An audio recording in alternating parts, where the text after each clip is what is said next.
Continuing now with our series on Noah, we pick up in Genesis 6:20. From birds of every kind, cattle of every kind of creeping thing on earth, two of each shall come to you to stay alive.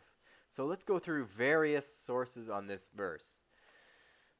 The prohibition of diverse kinds that applies to the B'nai Noach is stated as it is written in our verse here, Genesis 6:20, indicating that each species must be kept separate and that crossbreeding species is prohibited. And this is true as part of the noahide laws or the noahide covenant. We're not allowed to crossbreed different species of animals and even certain trees.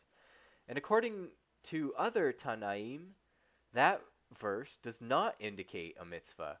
Rather, the reason for keeping the species separate in Noah's Ark was merely for the sake of companionship, as animals are most comfortable in the company of other members of their own species. And we'll continue here. Noah said to the Holy One, blessed be he, sovereign of all the world, have I then the strength to collect them unto me to the ark?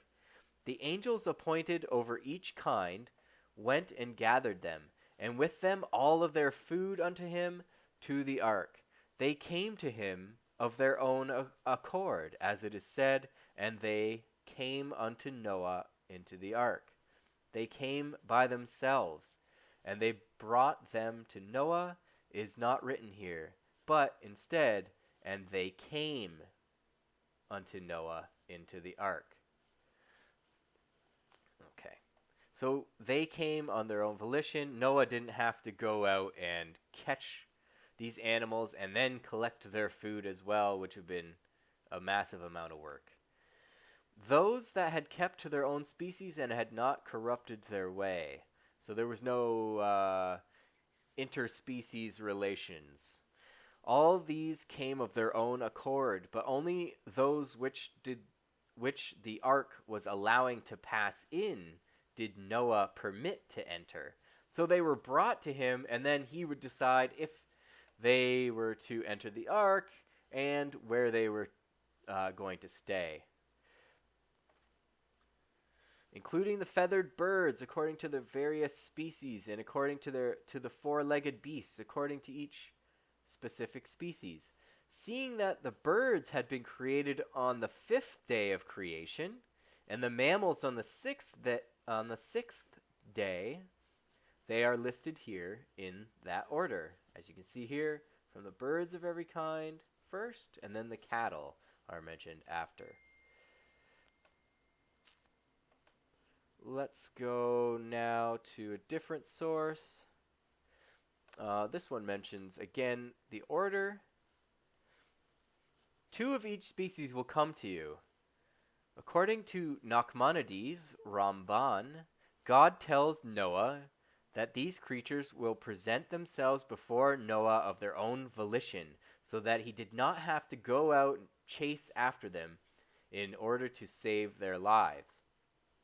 When the Torah later on reports about the arrival of these beasts, it adds that they all came as a pair, male and female.